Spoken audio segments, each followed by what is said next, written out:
നമസ്കാരം, എല്ലാവർക്കും റെഡ് റോസസിലേക്ക് സ്വാഗതം. ഇന്ന് ഇടവം 1-ാം തീയതിയാണ്. ഇടവപ്പാതി ആവാറായി. വ്യാഴാഴ്ചയാണ് ഇടവം 1-ാം തീയതി, അതായത് ഗുരുവായൂരപ്പൻ്റെ ദിവസമാണല്ലോ വ്യാഴാഴ്ച. അപ്പോൾ ഞാൻ ഒന്ന് അമ്പലത്തിൽ പോകാൻ നിൽക്കുകയാണ്. അപ്പോൾ ഒരു ഇൻട്രോ കൂടി എടുക്കാമെന്ന് വിചാരിച്ചു. നമ്മൾക്ക് ഇന്ന് നല്ല ചക്കയും മാമ്പഴവും വെച്ചിട്ട് 2 റെസിപ്പി ഞാൻ ഒരുമിച്ച് അപ്ലോഡ് ചെയ്യാം കേട്ടോ. അതെന്താ വെച്ചാൽ മാമ്പഴം കൊണ്ടൊരു പുട്ടും ചക്ക കൊണ്ട് ഒരടയും. രണ്ടിൻ്റെയും കാലമല്ലേ ഇപ്പോൾ, ചക്കയുടെയും മാങ്ങയുടെയും സീസണാണ്. അപ്പോൾ അത് വെച്ചിട്ട് 2 റെസിപ്പി കൊണ്ട് എടുക്കാമെന്ന് വിചാരിച്ചു. പോയി വന്നിട്ടേ 1-ാം തീയതി അല്ലേ, അപ്പോൾ അതും ഒരു നല്ലൊരു തുടക്കമാവട്ടെ. നിങ്ങൾക്കൊക്കെ ഇഷ്ടമല്ലേ ചക്കയും മാങ്ങയും? ചക്കയും മാങ്ങയും ഇഷ്ടമില്ലാത്തവരാരാലേ ഉള്ളത്? അപ്പോൾ നമുക്ക് അമ്പലത്തിൽ പോയി വന്നിട്ട് അടുക്കളയിലേക്ക് പോയിട്ട് ചക്കയും മാങ്ങയും എല്ലാം കൊണ്ടും നല്ല 2 വിഭവങ്ങൾ ഉണ്ടാക്കാം. മാമ്പഴപ്പുട്ടും ചക്കടയും നിങ്ങളൊന്ന് ട്രൈ ചെയ്ത് നോക്കൂ കേട്ടോ. നല്ല ടേസ്റ്റിയാണ്. എല്ലാവരും ട്രൈ ചെയ്തിട്ടുണ്ടാവും. എന്നാലും ഞാനൊന്ന് ട്രൈ ചെയ്തിട്ട് നോക്കിയിട്ട് അതിൻ്റെ അഭിപ്രായം നിങ്ങളോട് പറയാം. അപ്പം നമുക്കൊരു മാമ്പഴപ്പുട്ടുണ്ടാക്കാം. സിന്ദൂരി മാമ്പഴം ഉപയോഗിച്ചിട്ടാണ് ഞാൻ മാമ്പഴപ്പുട്ടുണ്ടാക്കുന്നത് കേട്ടോ. അപ്പോൾ അതിന് വേണ്ട ഇൻഗ്രീഡിയൻസ് എന്താണെന്ന് ഞാൻ ആദ്യം പറയാം. പുട്ടുപൊടി, തരിയോട് കൂടിയിട്ടുള്ള പുട്ടുപൊടി, കുറച്ച് ഉപ്പ് ആവശ്യത്തിന്, മാങ്ങ ചെറിയ കഷ്ണങ്ങളാക്കി അരിഞ്ഞത്, നാളികേരം, മാമ്പഴത്തിൻ്റെ നല്ല ലൂസായിട്ടുള്ള ജ്യൂസ്. കുറച്ച് ലൂസാവണം കേട്ടോ ജ്യൂസ്. അപ്പോൾ ആദ്യം തന്നെ നമുക്ക് ഇതിലേക്ക് കുറച്ച് മാംഗോ ജ്യൂസ് ഒഴിച്ചു കൊടുക്കാം. എന്നിട്ട് അതൊന്ന് കുഴച്ചെടുക്കാം. കുറച്ചായിട്ട് ഒഴിച്ചു കൊടുക്കാം കേട്ടോ. കൂടെ ഉണ്ടാച്ചിട്ടാണ്. കുറച്ച് കൂടിയാലും കുഴപ്പമില്ല. അത് കുറച്ച് കഴിഞ്ഞാൽ ഇങ്ങനെ എന്താവും എന്നറിയോ, വീർത്ത് വരും. അപ്പോൾ ഡ്രൈ ആവും.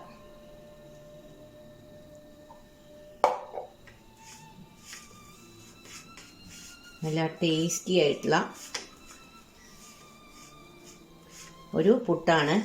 ഈ മാമ്പഴ ജ്യൂസിൽ എന്തൊക്കെയാണ് ഇടുക എന്ന് വെച്ചാൽ, മാമ്പഴം 3 ടീസ്പൂൺ പഞ്ചസാര, 1 ഏലക്കായ ഞാൻ ഇട്ടിട്ടുണ്ട് കേട്ടോ. അപ്പോൾ ഒരു വേറൊരു ടേസ്റ്റാണ്. പിന്നെ വെള്ളം, ഇത് കൂടിയിട്ടാണ് ഞാൻ ജ്യൂസ് ഉണ്ടാക്കിയിരിക്കുന്നത്. ഇത് നന്നായിട്ട് നമ്മൾ മിക്സ് ആക്കിയില്ലേ, ഇത് കുറച്ച് നേരം അങ്ങനെ വെക്കാം. അപ്പോൾ ഇതൊന്നും കൂടി ഡ്രൈ ആവും. അപ്പോൾ വേണമെങ്കിൽ നമുക്ക് ബാക്കി ജ്യൂസ് അപ്പം ചേർത്ത് കൊടുക്കാം കേട്ടോ. ഇങ്ങനെ വെച്ച് കഴിഞ്ഞാൽ നല്ല സോഫ്റ്റ് ആവും പുട്ട്. ഇത് കൂടാതെ ഞാൻ ഇതിൽ കുറച്ച് തേങ്ങ ചേർക്കുന്നുണ്ട് കേട്ടോ. പിന്നെ നമുക്ക് അതിൻ്റെ ഒപ്പം ചേർക്കാൻ വേണം തേങ്ങ. ഞാൻ ഈ പുട്ട് മേക്കറിലാണ് പുട്ടുണ്ടാക്കുന്നത് കേട്ടോ.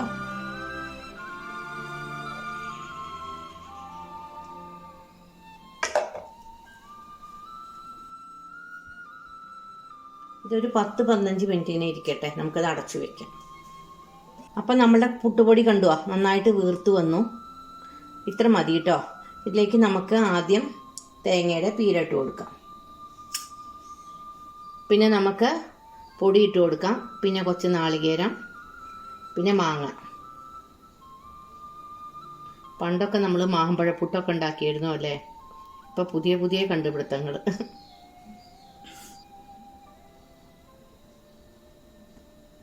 ഇതിൻ്റെ മീതെ നമുക്ക് കുറച്ച് തേങ്ങയും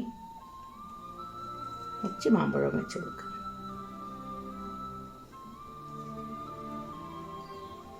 ഇത് പിന്നെ നമുക്ക് കുക്കറിൻ്റെ മേലെയല്ലേ വെക്കേണ്ടത്. അടുപ്പത്ത് വെച്ചിട്ട് ഇപ്പോൾ വെള്ളം ബോയിലായിരിക്കണം കേട്ടോ. വളരെ സിമ്പിളല്ലേ, ഇത്രയേ ഉള്ളൂ. ഇതുപോലെ നമുക്ക് മാങ്ങയുടെ പല വിഭവങ്ങളും ഉണ്ടാക്കാം കേട്ടോ. അപ്പം മാങ്ങയുടെ സീസണല്ലേ. ഒരു 10 മിനിറ്റ് കഴിഞ്ഞാൽ നമുക്കിത് എടുക്കാം. 10 വേണ്ട, ഒരു 8 മിനിറ്റൊക്കെ മതി. എന്നാലും വെന്തോട്ടെ. 10 മിനിറ്റ് കഴിഞ്ഞാൽ നമുക്കിത് വാങ്ങാം. ഒരു 5-6 മിനിറ്റ് ആയി. ഇത് നന്നായിട്ട് ആയി വന്നു. ഇനി നമുക്കിത് വാങ്ങിയെടുക്കാം. ഈ പുട്ടുകുറ്റിയിൽ ഉണ്ടാക്കണേക്കാളും നല്ലതാണ് ഈ പുട്ട് മേക്കറിലല്ലേ പുട്ടുണ്ടാക്കുന്നത്. വളരെ എളുപ്പമാണ്. നമുക്കിത് വാങ്ങാം കേട്ടോ. ഇതുണ്ടോ. ഇനി അടുത്ത പുട്ട് നമുക്കിതുപോലെ ആക്കാം. അടുത്തതിൽ നമുക്ക് അടിയിലും കുറച്ച് മാമ്പഴം ഇട്ട് കൊടുക്കാം. ഞാൻ ചെറിയ അളവിലാണ് ഉണ്ടാക്കണത്. കാരണം എന്താ വെച്ചാൽ ഞങ്ങൾക്ക് കുറച്ചേ വേണ്ടു.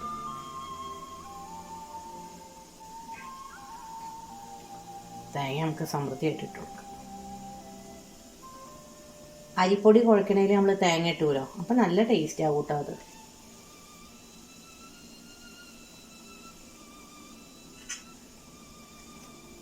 അപ്പോൾ നമ്മളുടെ മാമ്പഴപ്പുട്ട് രണ്ടാമത്തെ നമ്മൾ വെച്ചു. ഇതായി കഴിഞ്ഞാൽ നമുക്കൊരു ചക്കട ഉണ്ടാക്കാം. ചക്ക ഞാൻ വരട്ടി വെച്ചിട്ടുണ്ട്, അപ്പോൾ അത് ഉപയോഗിച്ച് നമുക്ക് ചക്കട ഉണ്ടാക്കാം, നല്ല നൈസ് അരിപ്പൊടിയായിട്ട്. അപ്പോൾ നമുക്കിത് വാങ്ങാം. രണ്ടാമത്തെ പുട്ടും ഇവിടെ റെഡിയായി, നല്ല ചൂട്. അപ്പം നമ്മളുടെ പുട്ട് ഇവിടെ റെഡി, ആവി പറക്കണ മാംഗോ പുട്ട്. ഇനി നമുക്ക് ചക്കട ഉണ്ടാക്കാം. ഞാൻ കുറച്ച് ചക്ക, നല്ല ചക്ക വരട്ടി വെച്ചിട്ടുണ്ട്. ഇത് ഉപയോഗിച്ചിട്ട് നമുക്ക് അട ഉണ്ടാക്കാം കേട്ടോ. ചക്കടയൊക്കെ എല്ലാവർക്കും ഇഷ്ടമല്ലേ അല്ലേ? പണ്ടത്തെ നല്ലൊരു പലഹാരമല്ലേ അട. ഈ ചക്ക ഒരു കൊല്ലത്തേക്കൊക്കെ വരട്ടി വെക്കും നല്ല ഭരണിയിൽ. ഇവിടെ പടക്കം പൊട്ടുണ്ട്. ഇവിടെ അടുത്ത് എവിടെ ഒരു വിഷുവേല ഉണ്ട് തോന്നുന്നു, കരിങ്കാളിയുടെയും തറയുടെയൊക്കെ സൗണ്ട് കേൾക്കാൻ. അപ്പം വേല കയറണ സമയമാണെന്നാണ് തോന്നുന്നത്, അതാണ് പടക്കം ഇങ്ങനെ പൊട്ടണത്.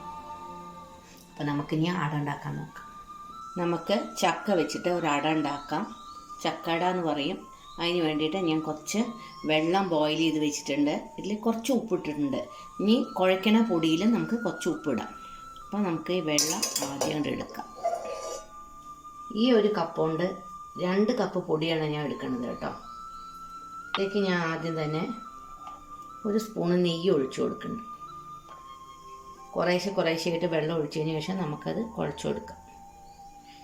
വെള്ളം കൂടിയാൽ പിന്നെ നമുക്ക് പൊടി ഇടേണ്ടി വരും. കുറച്ച് ഉപ്പും കൂടി ഇതിലിട്ട് കൊടുക്കാം.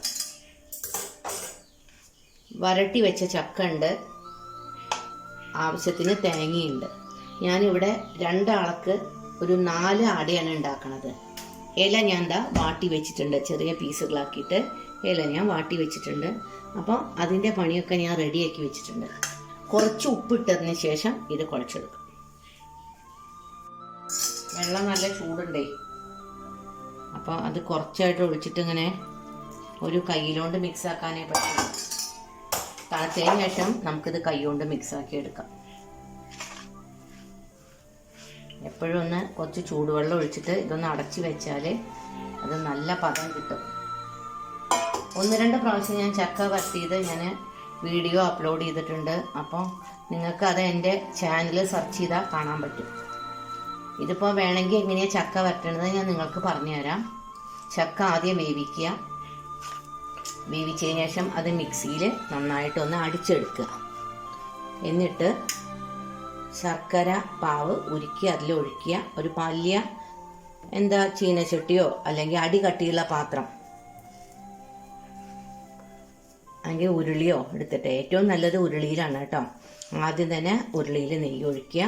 എന്നിട്ട് അതിൽ നമുക്ക് ആവശ്യത്തിലുള്ള മധുരം, അതായത് ഒരു 1 കിലോ ചക്ക ഉണ്ടെങ്കിൽ അത്ര തന്നെ നമുക്ക് ശർക്കര വേണം. അത് ഉരുക്കി ഒഴിച്ച് ഈ മിക്സിയിൽ അടിച്ച വേവിച്ച ചക്ക ഉണ്ടല്ലോ അതങ്ങോട്ട് ഇട്ട് കൊടുക്കുക. എന്നിട്ട് അത് വരട്ടി എടുക്കുക. അതിൽ ഏലക്കായ, അണ്ടിപ്പരിപ്പ്, മുന്തിരിങ്ങ ഒക്കെ നമുക്ക് നെയ്യിൽ മൂപ്പിച്ച് ഇട്ട് കൊടുക്കുകയും ചെയ്യാം. ഞാൻ ഏലക്കായൊക്കെ ഇട്ട് വെച്ച നന്നായി വരട്ടിയെടുത്ത ചക്കയാണ് ഇത്. ഒരു കൊല്ലം 2 കൊല്ലം ഇരുന്നാലും ഇത് കേടുവരില്ല. ഇതാക്കി വെക്കുമ്പോഴേ നല്ല തരം ഉണങ്ങിയ പാത്രത്തിലാക്കി വെക്കണം. നന്നായി എയർ ടൈറ്റായിട്ട് മൂടി ഫ്രിഡ്ജിൽ വെക്കാം. പുറത്ത് വെക്കേണ്ടവർക്ക് പുറത്തും വെക്കാം. പക്ഷെ ഞാൻ എപ്പോഴും പറയാം ഫ്രിഡ്ജിൽ വെക്കാൻ നല്ലതെന്നാണ്. എന്തിനാണ് നമ്മൾ റിസ്ക് എടുക്കണം? അങ്ങനെ വെച്ചാൽ മതി. അങ്ങനത്തെ ചക്കയാണ് ഞാൻ ഇതെടുത്ത് ഇപ്പോൾ ചക്കട ഉണ്ടാക്കാൻ വേണ്ടിയിട്ട് കൊടുത്തിരിക്കുന്നത്. ചില ആളുകൾ ഈ ചക്കട ഉണ്ടാക്കാൻ വേണ്ടിയിട്ട് ഈ ചക്കയും കുറച്ച് കൂട്ടി കുഴയ്ക്കും. അങ്ങനെ നമുക്ക് അട ഉണ്ടാക്കാം. ഇതിപ്പോൾ ഞാൻ ഫില്ലിംഗ് ആണ് വെക്കണത്. ചക്ക ഇത് അരി ഇങ്ങനെ വെറുതെ കുഴച്ചെടുക്കണേ ഉള്ളൂ. ചക്കയിൽ കുറച്ച് തേങ്ങ ചേർക്കുക. നെയ്യൊന്നും ഞാൻ ചേർക്കണില്ല. നെയ്യൊക്കെ ധാരാളം ചേർത്തിട്ടുണ്ട്, മധുരവും ചേർത്തിട്ടുണ്ട്. അപ്പം ഇതിൽ കുറച്ച് തേങ്ങ ഇട്ടിട്ട് ഞാൻ ഒന്ന് ചൂടാക്കി എടുക്കുക ചെയ്യുക. എങ്ങനെയാണ് ചെയ്യണത് ഞാൻ നിങ്ങൾക്ക് കാണിച്ചു തരാം. അപ്പോഴേക്കും ഞാൻ ഇതൊന്ന് നന്നായിട്ട് കുഴച്ച് നല്ല അടയുടെ പാകത്തിനാക്കട്ടെ കേട്ടോ. മാവ് ഞാൻ നന്നായിട്ട് കുഴച്ചെടുത്തു. പാകത്തിന് വെള്ളമൊക്കെ ഇട്ട് ഈ ഒരു പരുവാണ് വേണ്ടത്. നമുക്കിത് കുറച്ച് നേരം അടച്ച് വയ്ക്കാം. അപ്പോൾ ഫില്ലിങ് തയ്യാറാക്കാൻ വേണ്ടിയിട്ട് ഞാൻ ഒരു പാൻ വെച്ചിട്ടുണ്ട്. അത് ചൂടായി കേട്ടോ. അപ്പോൾ അതിലേക്ക് കുറച്ച് നെയ്യ് ഒഴിച്ചു കൊടുക്കാം, അല്ലെങ്കിൽ നമ്മുടെ പാത്രത്തിൻ്റെ അടി അങ്ങോട്ട് കേടുവരും. അതിന് വേണ്ടിയിട്ടാണ് കുറച്ച് നെയ്യ് ഒഴിച്ചു കൊടുക്കുന്നത്. എന്നിട്ട് ഈ തേങ്ങ അതിലേക്ക് ഇട്ട് കൊടുക്കാം. തേങ്ങ ഒന്ന് ചെറുതായിട്ട് ചൂടായിട്ട് അപ്പോൾ അതിലേക്ക് നമുക്ക് ഈ ചക്ക വരട്ടിയതിൻ്റെ ഇട്ട് കൊടുക്കാം കേട്ടോ. എന്നിട്ട് ഇത് രണ്ടും കൂടി ഒന്ന് യോജിപ്പിച്ചെടുക്കണം. ഇതിപ്പോൾ ആർക്കും അറിയണ കേസാണ് രണ്ടും കൂടി യോജിപ്പിച്ചെടുക്കുക. കണ്ടോ, ഫ്രിഡ്ജിൽ വെച്ചിട്ട് കട്ടിയായിട്ടാണ്. അപ്പോൾ ഞാനത് യോജിപ്പിച്ചതിന് ശേഷം കാണിക്കാം. അപ്പോൾ ഇതൊക്കെ മിക്സായി കേട്ടോ. നമുക്കിതൊക്കെ ഒരു പ്ലേറ്റിലേക്കാണ് മാറ്റിയെടുക്കാം. നന്നായിട്ട് കണ്ടോ ചൂടായി തന്നെ വിട്ട് പോരിഞ്ഞ് നോക്കോ. ആദ്യം തന്നെ അതിൽ നന്നായിട്ട് നെയ്യുണ്ട്. നമുക്ക് അടയ്ക്ക് വേണ്ടിയിട്ടുള്ള മാവ് പരത്തിയെടുക്കാം കേട്ടോ. ഇല എടുക്കണു, കുറച്ച് നെയ്യ് എല്ലാ ഭാഗത്തേക്കും ആക്കി കൊടുക്കണു. ഇതാ മാവ് എടുക്കണു. ഓരോരുത്തർക്ക് അവരവരുടെ ആവശ്യത്തിനനുസരിച്ച് മാവിൻ്റെ വലിപ്പം കൂട്ടും കുറയ്ക്കുകയും ചെയ്യാം കേട്ടോ. വലിയ ഇലയാണെങ്കിൽ വലുതായിട്ട് ഉണ്ടാക്കാം, ചെറിയ ഇലയാണെങ്കിൽ ചെറുതായിട്ട്. ഞാൻ ഒരു മീഡിയം വലിപ്പത്തിലാണ് ഇവിടെ പരത്തിയെടുക്കുന്നത്. നന്നായിട്ട് പരത്താൻ പറ്റുന്നുണ്ട്. കണ്ടോ, പൊടി കുഴച്ചിട്ട് കുറച്ച് നേരം നമ്മൾ വെച്ചില്ലേ, പിന്നെ ചൂടുവെള്ളത്തിലാണ് കുഴച്ചത്. കുറച്ച് നെയ്യ് ഒഴിച്ചു, അത് കാരണമൊക്കെ നന്നായി പരത്താൻ പറ്റുന്നുണ്ട്. ഇപ്പോൾ നമുക്ക് പരത്താൻ പറ്റുന്നില്ല വിചാരിക്കുക. അപ്പോൾ അതാ ഈ വെള്ളമില്ലേ, ഈ വെള്ളത്തിൽ കൈ ഇങ്ങനെ തൊട്ടിട്ട് നമുക്കത് അങ്ങനെ പരത്തിയെടുക്കാം കേട്ടോ. ഇലയിൽ നെയ്യ് പറ്റണ കാരണേ മാവ് നമുക്ക് നൈസാക്കി പരത്തിയെടുക്കാൻ പറ്റും. ഇങ്ങനെ നമുക്കിതാ എല്ലാം അങ്ങനെ പരത്തിയെടുക്കാം. രാവിലെ തന്നെ മയിൽ വളരെ ദയനീയമായിട്ട് കരയുന്നുണ്ട്. കുറുക്കനൊക്കെ അതിനെ ഉപദ്രവിക്കാൻ തോന്നും, അതാണ് അതിങ്ങനെ കരയുന്നത്. പാവം. പണ്ടൊന്നും നമുക്കൊരു മയിലിനെ പോലും കാണാൻ പറ്റിയിരുന്നില്ല. ഇപ്പോൾ നമ്മളുടെ നാട്ടിൻപുറത്ത് നിറയെ മയിലാണ്. നമ്മൾ സൂല് വേണം മയിലിനെ കാണാൻ പോവാൻ. അത് ഭക്ഷണം കിട്ടാതെ അലഞ്ഞ് നടക്കുകയെന്നാണ് തോന്നുന്നത്. ഇതിലേക്ക് നമുക്ക് ഈ ഫില്ലിങ് കണ്ട് വെച്ച് കൊടുക്കാം കേട്ടോ. ഒരു സൈഡിൽ ഇതാ വെച്ചിട്ട് അത് മെല്ലെ പരത്തിയെടുത്താണ്. അപ്പോൾ എല്ലാ ഭാഗത്തേക്കും ആവും. അത് മെല്ലെ കൈ കൊണ്ടാണ്ട് വയ്ക്കാം, പരത്തും. നല്ല ചൂടുണ്ട്. എടുതാ ഇത് മടക്കാം. അപ്പോൾ അട റെഡി. ഇങ്ങനെ എല്ലാത്തിലും നമുക്ക് പരത്തി ഫില്ലിങ് വയ്ക്കാം. അപ്പോൾ എല്ലാ അടയും ഞാൻ പരത്തിയെടുത്തു, ഫില്ലിങ്ങൊക്കെ വെച്ചു. ഒരു സ്റ്റീമർ ഞാൻ ഗ്യാസിൽ വെച്ചിട്ടുണ്ട്. അതിൽ വെള്ളം തിളച്ചു, ശബ്ദം കേൾക്കുന്നുണ്ടല്ലോ. അതിലേക്ക് നമുക്ക് ഈ ഓരോ അട വെച്ച് കൊടുക്കാം. ഈ 2 അട വെച്ചിട്ടോ 3 അട വെച്ചിട്ടോ പുഴുങ്ങാം കേട്ടോ. ഇത് പെട്ടെന്ന് വെന്ത് വരും. കാരണം എന്താ വെച്ചാൽ നമ്മൾ ഒന്ന് വറുത്ത പൊടിയാണ്, പിന്നെ ചൂടുവെള്ളത്തിലാണ് കുഴച്ചിരിക്കണേ. അപ്പം തന്നെ അത് ഇരുന്ന് വെന്തിരിക്കണം. എന്നിട്ട് നമുക്കിത് അടച്ചു വെച്ച് വേഗം വേവിച്ചെടുക്കാം. അപ്പോൾ നമുക്ക് അട വെന്തോ നോക്കാം. നമ്മുടെ അട വെന്തിരിക്കണം. നമുക്കിത് വാങ്ങാം കേട്ടോ. ഇതേ എടുക്കുമ്പോൾ സൂക്ഷിക്കണം, കയ്യിലേക്ക് ആവി എടുക്കണത്. അങ്ങനെ മെല്ലെ മെല്ലെ മെല്ലെ എടുത്താൽ മതി. അങ്ങനെ അടുത്ത അടയും എടുത്തതിന് ശേഷം നമുക്ക് എല്ലാം പുഴുങ്ങിയെടുത്തതിന് ശേഷം നമുക്ക് കാണിക്കാം. അപ്പോൾ നമ്മളുടെ ചക്കട ഇവിടെ റെഡിയായി. കണ്ടോ, നല്ല അടിപൊളി അട. എല്ലാവരും കണ്ടോ, ഇതിൻ്റെ ഉള്ളിൽ ചക്കയൊക്കെ ആയിട്ടിരിക്കണേ. എല്ലാവരും ഇതൊന്ന് ട്രൈ ചെയ്യണം കേട്ടോ.